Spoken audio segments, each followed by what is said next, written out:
Bachgen yn y môr, pennod 4. Mae Bibi, chwaer Jamal, yn sefyll ar ffrwydryn tir. She's standing on a landmine. Dim bang. Dyna'r cyfan dwi'n ei feddwl wrth i mi grafu fy ffordd i fyny ochr crater y roced mwyn mynd at Bibi. Mae rwbel yn rwygo croen oddi ar fy mysedd, ond prin dwi'n sylwi. Dim ffrwydrad. Mae hynny yn beth da, ond i bai fy mod i wedi methu ei glywed pan oedd y tanc yn sgrechian, neu fod sgert hir Bibi wedi dystewi'r sŵn, neu fod rhywun wedi dyfeisio ffrwydryn tir tawel. Dwi'n ceisio peidio meddwl am hynny ac yn dal ati i ddringo. Does dim arogl unrhyw ffrwydrad. Mae hynny yn beth da hefyd. Pan ddangosodd tad cu Iwsif ffrwydryn tir i ni blant yn y pentref, roedd yr arogl yn ffiaidd, yn waeth na sanau mwsa. Dal dy afael, Bibi, gwaeddaf mewn braw. Fe fydd popeth yn iawn.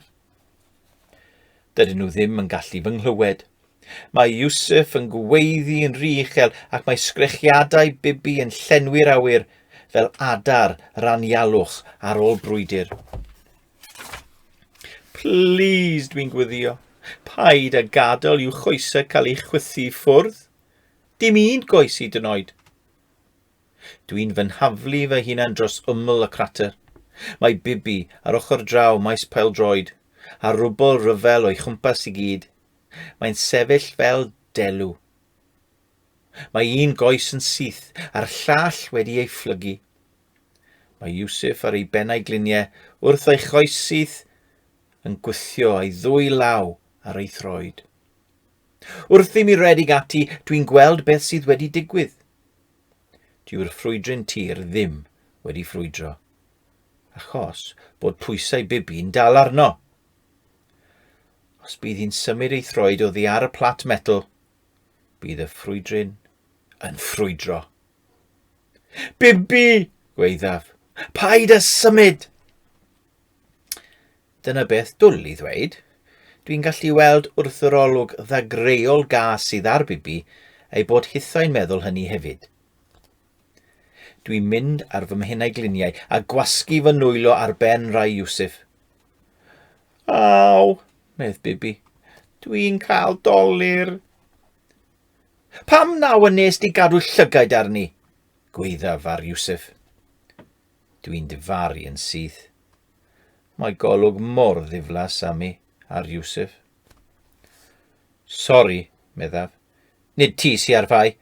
Roedd y llywodraeth fod wedi clirio'r holl ffrwydron tir oedd mor agos â hyn at y pentref. Dyna ddwedon nhw 7 mlynedd yn ôl, medd Iwsif o dan ei anadl. Gan lithro un llaw oddi ar troed Bibi a rwbio stwmpyn ei goes yn ei trowsus byr llac. Sori, Jamal. Fi sy ar fai, medd Bibi. Fe weles i rhywbeth ro'n i eisiau'r prosiect adar yn yr ysgol. Mae'n pwyntio at pentwr o fetal rydlyd ger llaw. Aden gyfan oddi ar awyren ryfel. Dwi'n dweud dim. Gallaf teimlo troed Bibi yn crynu. Mae gwefusau hi wedi mynd yn wyn. Mae hi wedi dychryn drian fach. Nid dyma'r adeg yw atgoffa bod ein ysgol ni i fod yn gyfrinach. A fydd hi ddim yn gyfrinach yn hir iawn os yw hi'n dechrau llusgo darnau 10 metr o ddeunydd prosiect i'r tŷ. Bew nawn ni, llefan dawel. Paid y phoeni, meddaf. Fe feddyliau i am rhywbeth. Cofia am gyfrinach pêl-droed. Paid byth a roi'r ffidl yn y to hyd yn oed pan bydd pethau'n edrych yn ddi. Mae Bibi yn beichio crio eto. Paid a dweud hynny a caca camel, gwaedda. Dwi'n edrych o gwmpas am help. Dyw'r pentref ddim yn bell iawn i ffwrdd, a dwi'n gwybod y bydd Iwsif yn hercian fel y gwynt os gyfynaf iddo. ond dwi'n penderfynu peidio.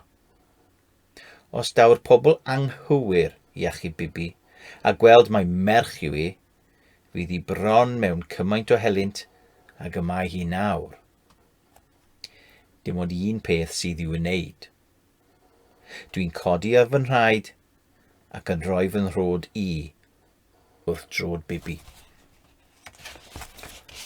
O'r gorau, meddaf, llithrad y droed oddi ar y plat metel wrth i mi lithro fy nhrod arno. Mae Bibi yn rhythu arnaf.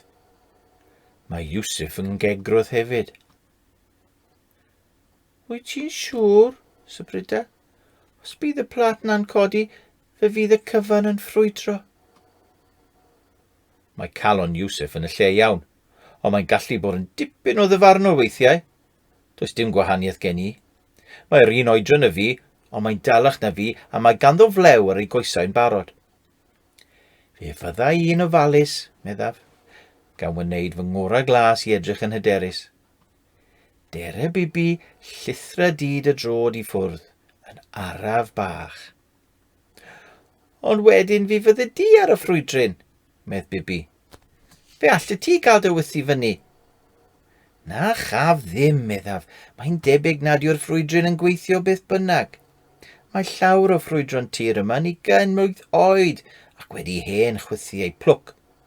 Ond ydyn nhw, Iwsif? Dydy Iwsif ddim yn dweud dim.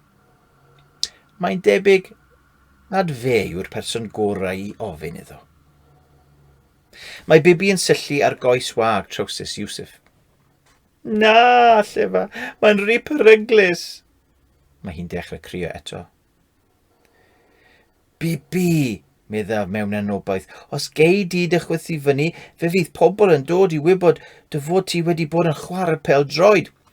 Hyd yn oed os byddai'n rwygor nodyn. Mae Bibi yn ysgwyd ei ffen. Fe fydd mam a dad yn deall, ateba. Maen nhw bob amser yn gwneud pethau na ddylen nhw. Fel yr ysgol, a dad yn rhoi petrol y fyddin yn ei danc y tro na. Dwi'n dechrau drysu gan bryder a gallaf weld bod Iwsif yn teimlo'r un fath. Dwi'n gobeithio mae hen ffrwydryn wedi rhydu yw e, ond efallai nad dyna yw e. Mae tadcu Iwsif yn dweud bod rai hen ffrwydron yn beryglus dros ben. Mae rai yn ffrwydro cyn i'r plat metal godi hyd yn oed. Rhaid i mi fynd a Bibi o'r fan hon. Beth am y llywodraeth, meddaf wrthi. Os bydd y llywodraeth yn dod i wybod fod merch wedi bod yn chwarae pêl-droed, fe fydd mam a dad mewn helynt mawr, wyt ti'n cofio? Mae Bibi yn meddwl am hyn. Gallaf weld ei bod hi'n gwybod bod hyn yn wir. Ond yn lle symud oddi ar y ffrwydryn, mae hi'n mynd yn grac. Dwi ddim yn deg, bloeddia. Dwi ddim eisiau cael fy chwythu fyny, a dwi ddim eisiau ti cael dy chwythu fyny chwaith. Dwi ddim yn deg! Dwi pethau ddim yn dda, mae hi'n dechrau strancio. Pan fydd Bibi yn strancio, mae hi'n curo ei thraed ar y llawr. Dwi'n cydio yn ei sgwyddau ac yn rhoi fy wyneb wrth ei wyneb hi. Gwranda, meddaf. Gad i fi sefyll ar y ffrwydryn. Wedyn, fe fydd Iwsif yn dy helpu di fynd adre, a phan fyddi di yn y tŷ, fe ddaw a rhywun i fy helpu. Fe fyddwn ni i gyd yn iawn. Mae e'n iawn, medd Iwsif. Mae Bibi yn rhythu arna i am amser maith. O'r gorau, medd hi o'r diwedd. Os byddai un marw, gobeithio bydde di'n marw hefyd. Wedyn, mae llygad yn llenwi y dagrau a mae hi'n rhoi ei breichiau amdanaf. Ac os taswn ni'n marw a tithau'n dal yn fyw, fe fyddwn ni'n gweld eisiau dyn fawr. Mae hi'n symud ei throed gan bwyll bach, oddi ar y ffrwydryn. A Iwsif yn dal ei thraed i'w atal rhag symud yn rhy gyflym. Dwi unau'n symud fy nhroed gan bwyll bach, ar y ffrwydryn, ar yr un pryd. Yng nghanol yr holl dyndra, dwi'n anghofio y dylai Bibi redig i ffwrdd ar wyb. Rydyn ni'n cudio'n dyn yn ein gilydd wrth aros a gweld beth sy'n digwydd. Dim. Gallaf teimlo spring y ffrwydryn yn gwthio yn erbyn gwadnau fy nhraed, ond does dim ffrwydrad. O'r gorau, meddaf wrth Iwsef, rwedwch fel cath i gythra. Dyw hynny ddim yn pell call iawn i ddweud wrth fachgen gyda un coes, ond dwi'n gwybod nad oes gwahaniaeth gan Iwsef. Mae'n rhoi ei faglen yn ei llaw ac yn cydio yn Bibi a'r llall. Mae hi'n dal i gydio ynof, a'i llyged tywyll yn syllu yn ffyrnig arnaf. Jamal, medd, dwi'n hoffi pêl-droed a dwi'n mynd i ddal ati i chwarae. Mae'n fy nghyfleidio, ac yna'n meddwl am rhywbeth. Oni bai dy fod ti'n marw, achos wedyn fyddwn ni ddim yn teimlo fel chwarae. Mae hi'n fy nghyfleidio am y tro olaf ac i ffwrdd hi ar wyb gyda Iwsef. Dwi'n edrych i lawr ar y plat metal o dan fy nhroed. Dyw e ddim yn edrych yn rydlyd iawn.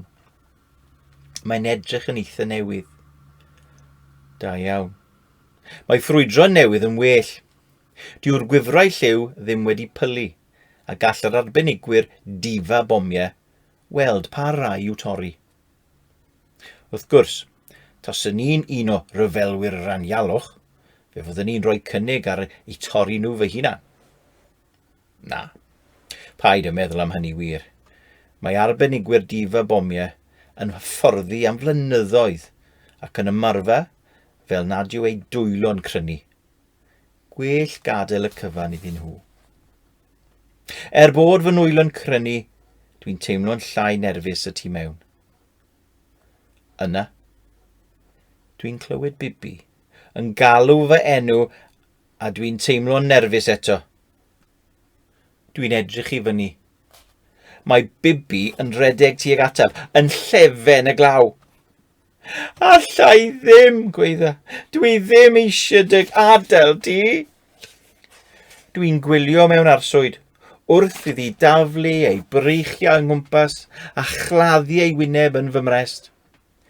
Dwi'n ceisio plygu fy nghoesau i gymryd yr ergyd, fel mae'r Wayne Rooney yn ei wneud, pan fydd amddiffynwr yn rhedeg i mewn iddo.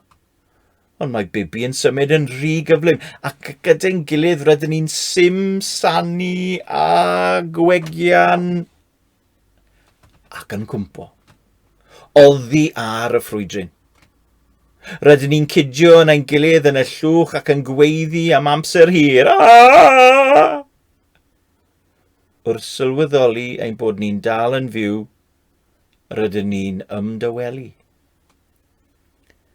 Rydyn ni'n syllu ar y plat metel. Dyw e ddim wedi codi. Dim bang. Rydyn ni'n codi a dwi erioed wedi teimlo cymaint o bendro, neu môr sal neu penysgam. Talp drewllyd o berfedd camel, gweidda Bibi ar y ffrwydryn. Fe hoffwn ni dy gicio di'n dwll. Wrth i mi cydio neu braich a'i llusgo tuag at y pentref, dwi'n dechrau teimlo'n well. Rydyn ni wedi dod trwyddi. Dydyn ni ddim wedi marw. Nad yw Bibi yn adre'n ddiogel eto, ac a gallwn ni chwydu unrhyw eiliad, mae bywyd yn braf.